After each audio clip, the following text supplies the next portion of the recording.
ప్రపంచవ్యాప్తంగా కోట్లాది మంది ఉపయోగిస్తున్న వాట్సాప్ యాప్ యూజర్లు చాలా కాలంగా ఎదుర్కొంటున్న ఒక సాధారణ సమస్యకు పరిష్కారం చూపేందుకు కొత్త ఫీచర్ను తీసుకురానుంది. ముఖ్యంగా ప్రొఫైల్ ఫోటో లేని కాంటాక్ట్లను గుర్తించడం కష్టంగా ఉండడంతో చాలా మంది గందరగోళానికి గురవుతున్నారు. ఈ సమస్యను దృష్టిలో పెట్టుకుని కంపెనీ కొత్త విధానాన్ని అభివృద్ధి చేస్తోంది. ప్రస్తుతం ఎవరైనా తమ ప్రొఫైల్ ఫోటోను సెట్ చేయకపోతే లేదా తొలగిస్తే చాట్లలో ఒకే విధమైన డిఫాల్ట్ సిల్హౌట్ ఐకాన్ మాత్రమే కనిపిస్తుంది. ఒకే పేరుతో పలువురు కాంటాక్ట్లు ఉన్నప్పుడు లేదా పెద్ద కాంటాక్ట్ లిస్టులు ఉన్నప్పుడు ఇది యూజర్లను గుర్తించడం కష్టతరం చేస్తోంది. ఈ సమస్యకు పరిష్కారంగా కొత్త ఫీచర్ ద్వారా ఖాళీ ఐకాన్ల స్థానంలో వ్యక్తిగతీకరించిన ఫోటోలను చూపించనుంది.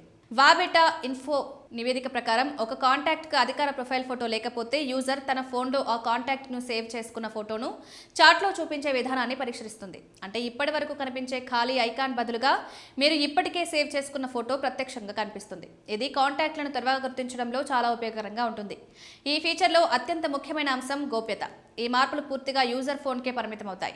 మీరు సేవ్ చేసిన కాంటాక్ట్ ఫోటోలు ఇతరులకు కనిపించవు. ఎలాంటి వ్యక్తిగత డేటా కూడా బయటకు షేర్ చేయబడదు.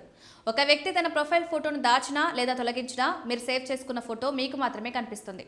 అదనంగా ఒకవేళ మీరు కాంటాక్ట్ ఫోటో సేవ్ చేయకపోతే వాట్సాప్ కాంటాక్ట్ కార్డులో ఉన్న ఇమేజ్ కూడా ఉపయోగించే అవకాశం ఉందని సమాచారం. ఇది ముఖ్యంగా వ్యాపార అవసరాలకు పెద్ద సంఖ్యలో కాంటాక్ట్లను నిర్వహించే వారికి మరింత సౌకర్యంగా మారుతుంది. ప్రస్తుతం ఈ ఫీచర్ iOS బీటా వెర్షన్లో పరీక్ష దశలో ఉంది. కొంతమంది యూజర్లకు మాత్రమే ఇది అందుబాటులోకి వచ్చింది. భవిష్యత్తులో ఆండ్రాయిడ్ సహా అన్ని యూజర్లకు ఈ ఫీచర్ అందుబాటులోకి వచ్చే అవకాశం ఉంది. అయితే అధికారిక విడుదల తేదీపై కంపెనీ ఇంకా ఎలాంటి స్పష్టతనివ్వలేదు.